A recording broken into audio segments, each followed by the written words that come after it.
الصلاة والسلام على سيد المرسلين أما بعد فأعوذ بالله من الشيطان الرجيم بسم الله الرحمن الرحيم الصلاة والسلام عليك يا رسول الله الصلاة والسلام عليك يا رسول الله الصلاة والسلام عليك يا حبيب الله الصلاة والسلام عليك يا حبيب الله الصلاة والسلام عليك يا نبي الله الصلاة والسلام عليك يا نبي الله وعلى آلك وأصحابك يا نور الله وعلى آلك وصحابك يا نور الله آقا دو عالم نور مجسم شاہ آدم و بنی آدم ہمارے پیارے آقا و مولا صلی اللہ علیہ وآلہ وسلم کا ارشاد گرامی ہے کہ جس نے روزانہ مجھ پر 50 مرتبہ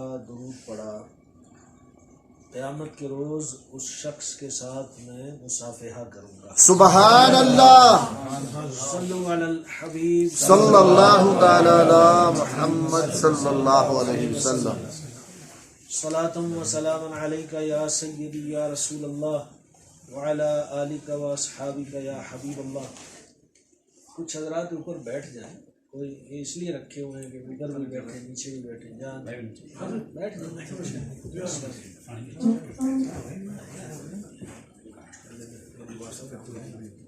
اگر بعد میں آنے والوں کو جگہ بیچ میں مل جائے سیٹل ہے. صلو علی الحبیب صلی اللہ تعالی علی محمد صلی اللہ علیہ وسلم. الحمدللہ یہ سلسلہ درس قرآن کا یہاں پر شروع کیا گیا ہے. سبحان اللہ. تو چونکہ میلاد شریف کا مہینہ بھی ہے، ابھی تک تو چاند کی کوئی خبر نہیں ہوئی، تو ربیع الاول ہی تسلیم کیا جائے، اور اگر لیٹر کوئی خبر ہو گئی اور کنفرم ہو گئی تو پھر ربیع الغوث شروع ہو جائے گا. سبحان اللہ. تو یہ سلسلہ انشاءاللہ جاری رکھنے کی نیت ہے انشاءاللہ کہ ہمارے بھائیوں کو علم دین ملے، انشاءاللہ. اور اس میں ہم آخر میں سوال جواب کا بھی سلسلہ رکھیں گے. انشاءاللہ. تو یہ عام فنکشنز کی طرح نہیں ہوگا کہ وہ جیسے ہوتے ہیں ہمارے فنکشن، وہ بھی ٹھیک ہے، لیکن اس کے ساتھ ساتھ ہمیں اس طرح کے کام بھی کرنے ہیں کہ علم مضبوط ہو اور پختہ ہو. انشاءاللہ. چونکہ میلاد کا بھی حوالہ اس میں دیا گیا ہے، تو آج ہم سورۃ الضحیٰ کی تفسیر بیان کریں گے انشاءاللہ. سورۃ الضحیٰ ہے والضحیٰ واللیل اذا سجا. اس میں بہت ساری حضور اکرم صلی اللہ علیہ وسلم کی شانیں اللہ تعالیٰ نے بیان کی ہیں. سبحان اللہ. یہ جو واو ہے نا والضحیٰ، یہ اس کو کہتے ہیں واو قسمیہ، یعنی اس واو کا استعمال کر کے اہل عرب قسم کھاتے ہیں. تو والضحیٰ، ضحیٰ کا معنی ہے چاشت.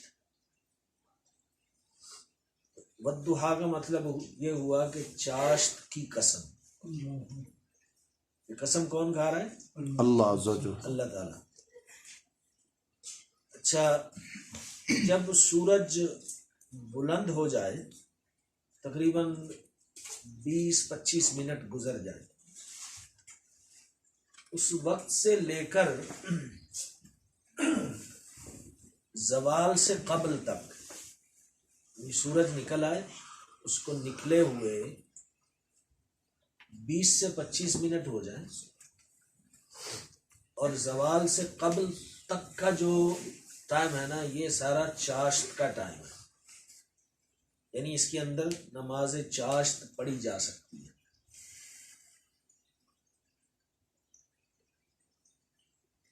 تو اللہ تعالیٰ نے یہ اس وقت کی قسم کھائی ہے، یعنی یہ وقت بڑا اہم ہے. اس لیے امام اعظم ابو حنیفہ رضی اللہ تعالیٰ نے فرمایا کہ مسلمانوں کو چاہیے کہ وہ چاشت کی نماز پڑھا کریں، اور یہ 2 رکعتیں ہیں یا 4 رکعتیں ہیں، لیکن سلام ایک ہی ہوگا، یعنی چاہیں تو 2 رکعتیں پڑھ لیں چاشت کی نیت سے، چاہیں تو 4 پڑھ لیں، لیکن سلام ایک پھیریں۔ اچھا، جب سلام پھیرنا ہوتا ہے ایسی نمازوں میں جو کہ نفلی ہوتی ہیں، تو پہلے تشہد میں التحیات پوری پڑھنی ہوتی ہے، یعنی عبدہ و رسولہ پہ اٹھنا نہیں ہوتا، پوری التحیات پڑھنی پڑے گی، اور پھر تیسری رکعت کے لیے کھڑے ہوں۔ تیسری رکعت کے لیے جب کھڑے ہوں گے تو سبحانک اللہم سے شروع کریں۔ اس کو یوں سمجھ لیں آسانی سے، گویا 2 الگ الگ پڑھ رہے ہیں، بس بیچ میں سلام نہیں پھیر رہے، باقی پروسیس پورا وہی ہے جو 2 الگ الگ پڑھنے میں ہے، کہ سبحانک اللہم سے شروع کرتے ہیں، پھر تشہد میں پوری التحیات پڑھتے ہیں، پھر اگر اس وقت سلام پھیر دیں گے تو دوسرا جو دگانہ ہے اس میں بھی وہاں سے شروع کریں گے نا، سبحانک اللہم سے۔ تو نفل کی ہر نماز کا یہی قاعدہ ہے،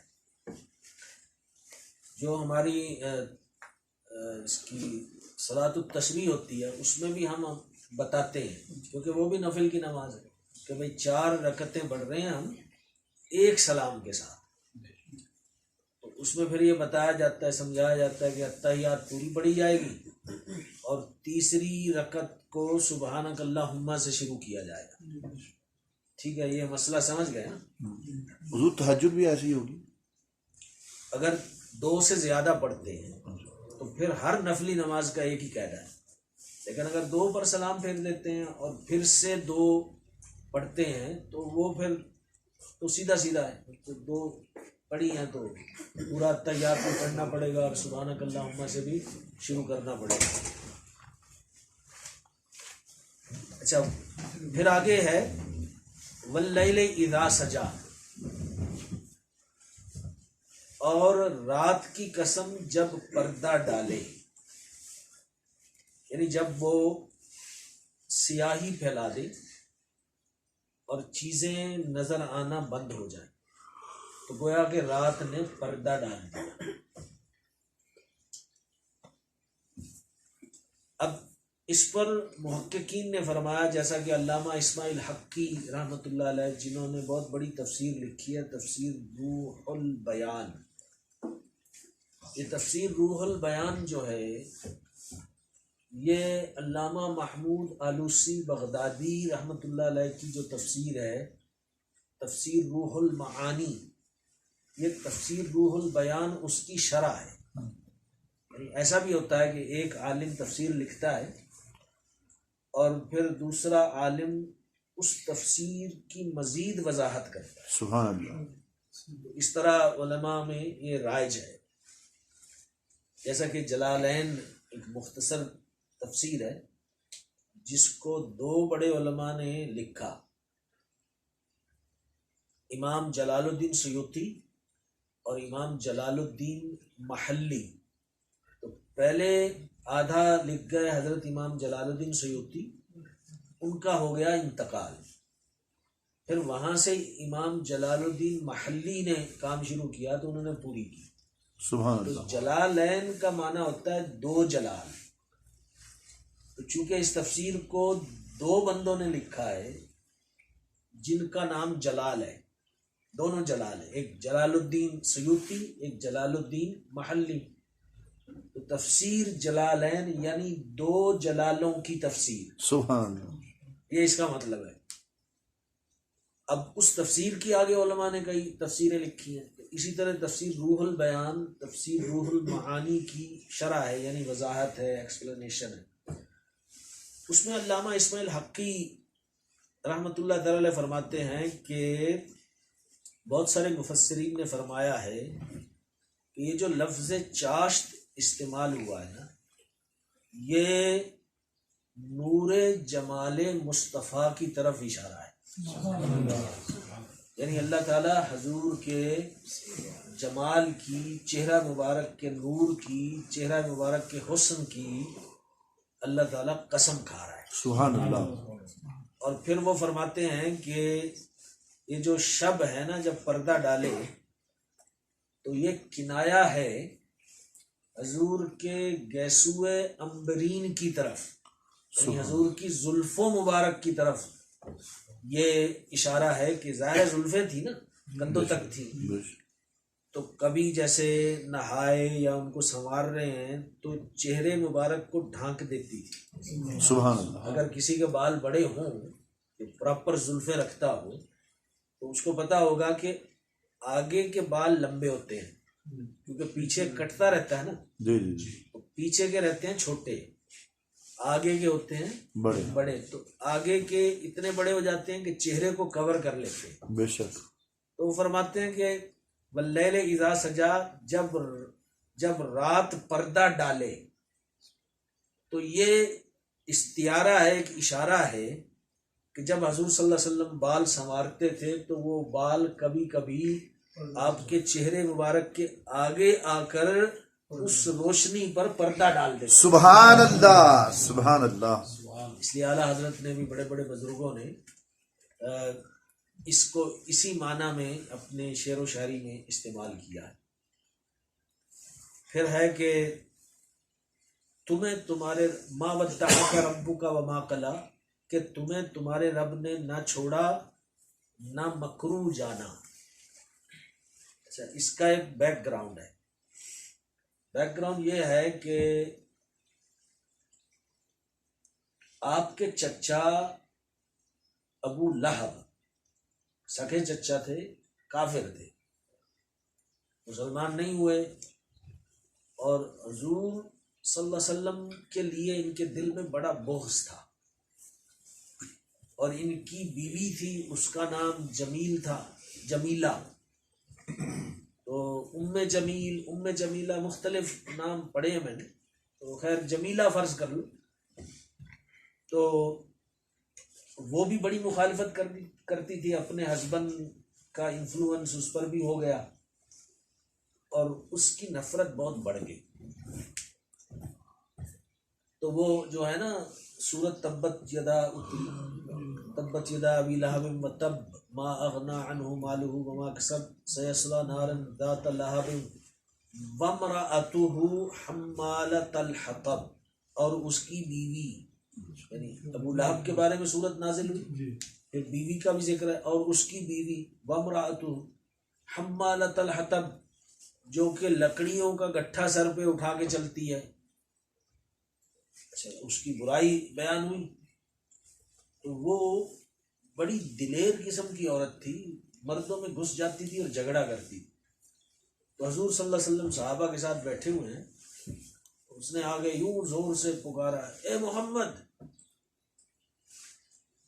تم نے یہ کہا کہ میں لکڑیوں کا گٹھا اٹھا کے چلتی ہوں، کب دیکھا ہے تم نے مجھے لکڑیوں کا گٹھا اٹھا کے چلتے ہوئے؟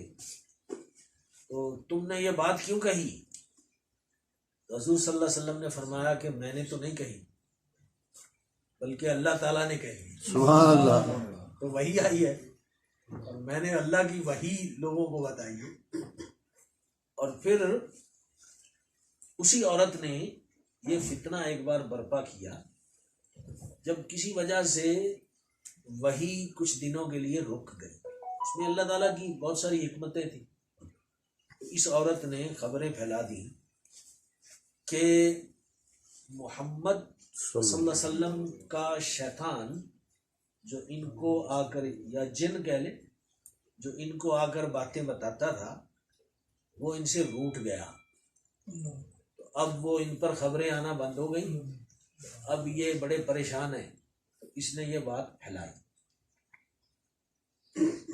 اللہ تعالیٰ نے اس عورت کا جواب دیا اس پہ، یعنی اس نے جو غلط باتیں پھیلائی نا، اللہ تعالیٰ نے اس کا جواب دیا کہ ما ودعک ربک وما قلی، اے حبیب، تمہارے رب نے نہ چھوڑا نہ مکروہ جانا. یعنی یہ جو کہہ رہی ہے نا کہ اب ان کا رب جو ہے ان سے ناراض ہو گیا، اس نے چھوڑ دیا، اب وہ ان کو پسند نہیں کرتا، اس لیے اب خبریں نہیں آتی ان پر۔ اللہ تعالیٰ نے جواب دیا کہ تمہارا رب تم سے راضی ہے، تمہارا رب تم سے خوش ہے، تمہارا رب تم سے محبت کرتا ہے، یہ عورت جھوٹی ہے۔ تو اس کا اس میں جواب ہے ما ودعک ربک وما قلی۔ اور پھر اگلی آیت ہے وَلَلْآخِرَةُ خَيْرٌ لَكَ مِنَ الْأُولَى، اور بے شک پچھلی تمہارے لیے پہلی سے بہتر، پچھلی تمہارے لیے، پچھلی سے مراد بعد والی، یعنی جو ابھی آئے گی وہ اس سے بہتر ہے جو پہلے ہوئی یا ملی۔ اس سے کئی معنی علماء نے لیے ہیں۔ ایک معنی تو یہ ہے کہ اس سے مراد آخرت ہے کہ اے حبیب آخرت آپ کے لیے دنیا سے بہتر ہے۔ سبحان، کیونکہ دنیا میں تو دشمن بھی ہوئے، تو لڑائیاں بھی ہوئیں، تو بہت کچھ ہوا۔ آخرت میں تو یہ نہیں ہوگا نا، آخرت میں تو حضور کی سلطنت سب پر ظاہر ہو جائے گی، بے شک سب کو پتہ چل جائے گا کہ انہی کی شفاعت سے کام چلے گا۔ یہ ایک اشارہ ہے کہ بھائی آخرت آپ کے لیے دنیا سے بہتر ہے۔ اور دوسرا جو قول علماء کا وہ یہ ہے کہ ہر آنے والی حالت آپ کی پہلی حالت سے بہتر ہے۔ سبحان اللہ، اس کا مطلب یہ ہوا کہ ہر آنے والے وقت میں حضور کی شانیں بڑھتی رہتی ہیں، بڑھتی رہتی ہیں، انشاءاللہ۔ کیونکہ اگر ویسے ہی رہیں تو پھر وہ آنے والی پچھلی سے نہ بڑھی نا، آنے والی پچھلے سے تبھی بڑھے گی تو اس میں اضافہ ہو، اس میں ترقی ہو۔ تو حضور کی شانیں دن بدن بڑھتی رہتی ہیں، سبحان اللہ، ہر لمحے بڑھتی رہتی ہیں۔ تو اب جیسے ہم لوگ میلاد کرتے ہیں، حضور کی تعریفیں کرتے ہیں، تو یہ ہم کریں یا نہ کریں،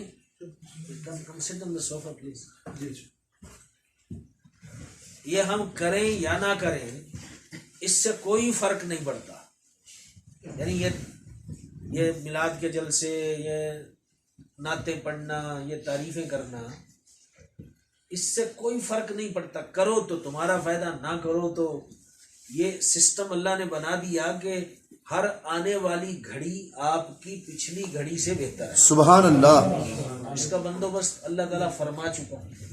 اس لیے اعلیٰ حضرت فرماتے ہیں کہ مٹ گئے مٹتے ہیں، مٹ جائیں گے اعداء تیرے، نہ مٹا ہے نہ مٹے گا کبھی چرچا تو کوئی جتنا بھی زور لگا لے۔ اب دیکھیں میں تو اس کو یوں دیکھتا ہوں، میں جب یہاں جوہانسبرگ میں آیا،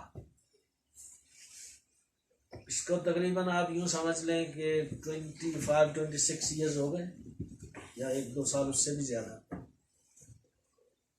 کہیں میلاد کا جلسہ نہیں ہوتا، اور لوگ ڈرتے تھے۔ اور آزاد ول میں ایک ہوا تھا تو وہاں ہمارا ایک عاشق رسول سنی ان لوگوں نے مار دیا تھا، حملہ کر دیا۔ میلاد یہ بدعت کر رہے ہو، حرام شرک کر رہے ہو، وہ موب اکٹھا ہو گیا نا بد مذہبوں کا، اس نے آگے حملہ کر دیا۔ ایک ڈربن کا ایک شیخ صاحب تھے، اللہ ان کی، وہ شہید ہو گئے۔ تو یہاں میلاد ہوتا ہی نہیں تھا۔ پھر الحمدللہ پہلی مسجد سلطان باہو مسجد بنائی گئی، پھر وہاں سے میلاد کا جلوس بھی ہم لوگوں نے شروع کیا، پھر اور مسجدیں بن گئی، پھر جگہ جگہ میلاد، جگہ جگہ۔ ہر سال میں نے دیکھا کہ پہلے سال سے زیادہ میلاد ہونے لگ گئے۔ سبحان اللہ، کوئی کچھ کر لے، کوئی تقریریں کر لے، کوئی آرٹیکل لکھ لے، کوئی کتابیں لکھ لے، کوئی میسج بھیجتا ہے دن رات، کہاں لکھا ہے کہاں لکھا ہے، ہم کو دکھاؤ، قرآن کی آیت بتاؤ، حدیث بتاؤ۔ کوئی نہیں سنتا ان کا شور، بے شک، اور یہ بڑھتا ہی آ رہا ہے، بڑھتا ہی آ رہا ہے۔ تو یہ اللہ تعالیٰ کا وعدہ جو ہے نا، اس کے سچے ہونے کو ہم یوں دیکھ رہے ہیں کہ آپ کے لیے ہر آنے والا وقت پچھلے وقت سے بہتر ہے، سبحان اللہ، کہ آپ بڑھتے ہی رہتے ہیں، آپ بڑھتے ہی رہتے ہیں، آپ کی شانیں بڑھتی رہتی ہیں۔ تو یہ اس کا مطلب ہے۔ وَلَسَوْفَ يُعْطِيكَ رَبُّكَ فَتَرْضَىٰ، اور بے شک قریب ہے کہ تمہارا رب تمہیں اتنا دے کہ تم راضی ہو جاؤ گے. سبحان اللہ. اچھا، اس میں بہت ساری چیزیں ہیں، حضور کی فتوحات ہیں، جنگیں ہیں، حکومت بنی مسلمانوں کی، کیسو کسرا نیچے آ گئے، سپر پاورز مسلمانوں کے ہاتھ میں آ گئیں، اور بہت ترقیاں کی مسلمانوں نے، اسلام پوری دنیا کے اندر پھیل گیا. اچھا، ایک اور روایت بھی ہے کہ جب یہ آیت نازل ہوئی تو حضور نے فرمایا کہ میں تب تک راضی نہیں ہوں گا جب تک میری ساری امت بخشی نہ جائے. مجھے یہ تو بتایا گیا ہے نا، خبر دی گئی ہے کہ اللہ تم کو راضی کر دے گا. اب راضی حضور کس بات سے ہوں گے؟ کیونکہ حضور تو امت کے بارے میں حریص تھے، ان کی بہتری کے بارے میں حریص تھے. پیدا ہوتے ہی امت کی، اور جب دنیا سے تشریف لے گئے ظاہری طور پر تو بھی امت، ہمیشہ امت کی فکر. جب تک میری امت ساری جنت میں نہ چلی جائے میں راضی نہیں ہوں گا. پھر جبریل امین نے آ کر یہ خبر دی کہ تمہاری عمر بخش دی جائے گی. سبحان اللہ.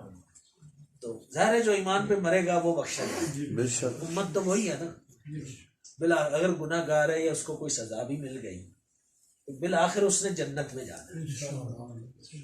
تو اللہ تعالیٰ کو حضور صلی اللہ علیہ وسلم کو اللہ تعالیٰ راضی کرتا ہے. وہ اعلیٰ حضرت کا شعر ہے نا، رب کی رضا چاہتے ہیں دو عالم اور رب چاہتا ہے رضائے محمد. سبحان اللہ. دیکھیں کتنی بڑی بات ہے یہ کہ وَلَسَوْفَ يُعْطِيكَ رَبُّكَ فَتَرْضَىٰ، بے شک قریب ہے کہ تمہارا رب تمہیں اتنا دے کہ تم راضی ہو جاؤ، سبحان اللہ. خوش ہو جاؤ کہ بس میرا کام ہو گیا. تو حضور کی خوشی اسی میں ہے کہ ساری امت بخشی جائے. الم یجد کا یتیما فآوا، کیا اس نے تمہیں یتیم نہ پایا پھر جگہ دی. ایک تو حضور صلی اللہ علیہ وسلم یتیم تھے کہ آپ کے والد فوت ہو گئے جب آپ چھوٹے تھے، اور پھر والدہ کا بھی انتقال ہو گیا جب آپ چھوٹے تھے. بلوغ سے نیچے یعنی بالغ ہونے سے نیچے کی جو عمر ہے نا، اس میں اگر باپ فوت ہو جائے یا دونوں فوت ہو جائیں تو بچے کو یتیم کہتے ہیں. اگر باپ نہیں فوت ہوا، ماں فوت ہوئی ہے تو پھر بچہ یتیم نہیں کہلاتا، کیونکہ باپ اصل میں سہارا ہوتا ہے. تو باپ زندہ ہے تو وہ اس کا سہارا موجود ہے. اب جو بالغ عمر سے بڑھ گیا تو اب بھی اس کو یتیم نہیں کہا جائے گا. تو یہ یتیم یعنی یہ قاعدہ ہے کہ یتیم کب ہوتا ہے انسان اور کب نہیں ہوتا. تو اللہ تعالیٰ نے حضور صلی اللہ علیہ وسلم یتیم تھے، اللہ تعالیٰ نے جگہ دی، مطلب حضور کو اسٹیبلش کر دی اور حضور کو قوموں کا لیڈر بنا دیا، نبیوں کا امام بنا دیا، اور سب سے بڑا حسین ترین، سب سے بڑا سخی، سب سے زیادہ خوبصورت، ہر طرح کی اچھی صفات دے کر اللہ تعالیٰ نے حضور کو اسٹیبلش کر دیا. سبحان اللہ. جان دینے والے صحابہ حضور کے ارد گرد جمع ہو گئے، اور پھر کسی کی ایک وقت آیا کہ ہمت نہ ہوئی کہ حضور کی طرف کوئی اشارہ بھی کر سکے. پہلے گالیاں دیتے تھے، تانے مارتے تھے، لیکن اللہ نے حضور کو اسٹیبلش کر دیا. سبحان اللہ. اب کوئی یہ نہیں کر سکتا، پھر کسی کی ہمت بھی نہیں ہوتی.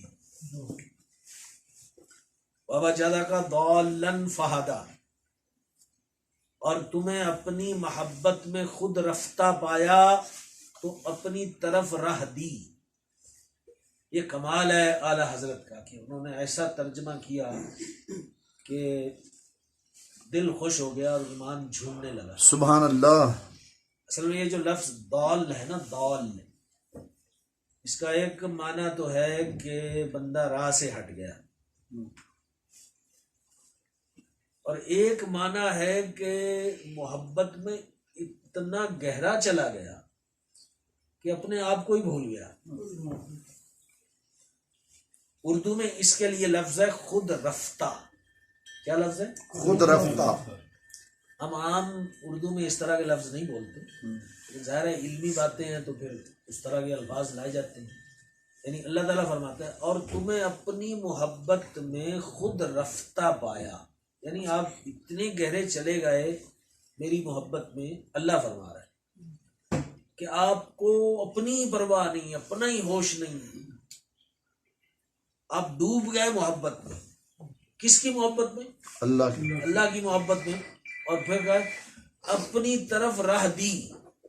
اللہ فرماتا ہے کہ پھر ہم نے اپنی طرف آپ کے رستوں کو صاف کر دیا. اور یہاں اپنی طرف راہ دینے کا کیا مطلب ہے؟ اپنے قرب کی طرف راہ دی. سبحان اللہ. یعنی آپ کو اپنے قرب میں لے لیا. اب اس پر اعلیٰ حضرت کے سوا کوئی صحیح ترجمہ نہیں کر پایا. سبحان اللہ. اللہ حضرت. کسی نے کیا کہ آپ کو گمراہ پایا پھر ہدایت دی، آپ کو گم پایا پھر راہ دکھائی. بڑے عجیب عجیب ترجمے کیے. اب سوال یہ پیدا ہوتا ہے کہ نبی اکرم صلی اللہ علیہ وسلم اگر گمراہ تھے تو پھر تو کوئی باتیں انہوں نے لوگوں کو ایسی سکھائی ہوں گی کہ جس میں گمراہی تھی. ایک دور چلو گمراہی کا مان لیں، اس کے بعد ہدایت آئی، تو ہدایت آنے سے پہلے تو ایک دور حضور پہ ایسا گزرا ہوگا نا جس میں آپ گمراہ تھے. اس وقت بھی تو باتیں ہوتی ہوں گی، اس وقت بھی تو مشورے دیتے ہوں گے. تو اب پڑھنے والے کو یہ بات اس کے ذہن میں آئے گی کہ نہیں آئے گی؟ اور پھر ہمارا عقیدہ ہے کہ حضور صلی اللہ علیہ وسلم تو آدم علیہ السلام کی پیدائش سے پہلے بھی نبی تھے. بے شک. کنت نبیم و آدم بین الروح والجسد، میں اس وقت بھی نبی تھا جب آدم علیہ السلام روح اور جسم کے درمیان میں تھے. آدم علیہ السلام کی وہ مجسمہ جو تھا وہ بنا، پھر اس میں روح ڈالی، اس پروسیس میں تھے حضور، اس وقت نبی تھے. اس کا مطلب یہ ہوا کہ حضور کی دنیا میں تشریف آوری ایز اے نبی ہوئی ہے. سبحان اللہ. آپ کی پیدائش ایز اے نبی ہوئی ہے. سبحان اللہ. تو جو نبی ہو اس کو تو معرفت ہوتی ہے، وہ تو اللہ کو جانتا ہے، وہ تو ناجائز اور جائز کو جانتا ہے، غلط صحیح کو جانتا ہے، حلال حرام کو جانتا ہے. اس کے تو سارے معاملے پھر درست ہوتے ہیں. 40 سال کی عمر میں حضور کو نبوت نہیں ملی، بلکہ 40 سال کی عمر میں حضور نے نبوت کا اعلان کیا ہے. سبحان اللہ. بے شک. بے شک. یہ بڑی اہم چیز ہے جو ہر ایک کے ذہن میں ہونا ہے. نبوت، ورنہ پھر اس حدیث کو آپ جھوٹا ٹھہرائیے، حالانکہ وہ جامع ترمذی کی حدیث ہے، یہ سیاہ ستہ کی کتابوں میں سے، کہ میں اس وقت نبی تھا جب آدم علیہ السلام جسم اور روح کے مابین تھے. تو وہ حدیث اپنی جگہ سے کہ نبی تو اللہ نے ان کو بنا دیا اور دنیا میں لباس بشریت پہنا کر اس نور کو بھیج دیا، اور پھر 40 سال جب عمر ہو گئی تو وحی نازل کی اور اعلان نبوت ہوا. ایسی ذات کے بارے میں یہ تصور کرنا کہ ایک دور ان پہ ایسا گزرا ہے کہ وہ گمراہ تھے. اس لیے علماء جو کہتے ہیں نا آپ سے کہ بھائی اعلیٰ حضرت کا ترجمہ پڑھا کرو، کنز الایمان پڑھا کرو، اور کوئی ترجمہ نہیں پڑھنا ہے، یہ تو ایک مثال دے رہا ہوں، سینکڑوں ایسی مثالیں. اعلیٰ حضرت نے اس کا صحیح ترجمہ کیا، کیونکہ جب دال کے لفظ میں محبت میں گم ہو جانا موجود ہے، بلکہ قرآن پاک میں اس کا استعمال ہوا ہے. جب حضرت یعقوب علیہ السلام حضرت یوسف علیہ السلام کی محبت میں روتے ہی رہتے تھے، تو بھائیوں نے جنہوں نے یوسف علیہ السلام کو کنویں میں پھینکا تھا، انہوں نے کہا انکا لفی ضلالک القدیم، آپ تو اس پرانی محبت میں گم ہیں جو آپ کو یوسف علیہ السلام سے تھی. انہوں نے یہ نہیں کہا کہ آپ تو پرانی گمراہی میں لگے ہوئے ہیں، یعنی بلکہ ساروں نے یہی ترجمہ کیا. جنہوں نے یہاں حضور کے لیے گمراہ کا ترجمہ کیا ہے نا، انہوں نے وہاں پر اسی لفظ کا ترجمہ، جب یہ لفظ استعمال ہوا حضرت یعقوب علیہ السلام کے لیے، تو انہوں نے یہ ترجمہ کیا کہ محبت، پرانی محبت. تو بھائی وہاں پرانی محبت ترجمہ کر سکتے ہو تو یہاں امام الانبیاء کے لیے محبت کا معنی کیوں نہیں آپ کر سکتے؟ اللہ کے نبی کے لیے، امام الانبیاء کے لیے یہ معنی کرنا کہ اب گمراہ تھے نعوذ باللہ.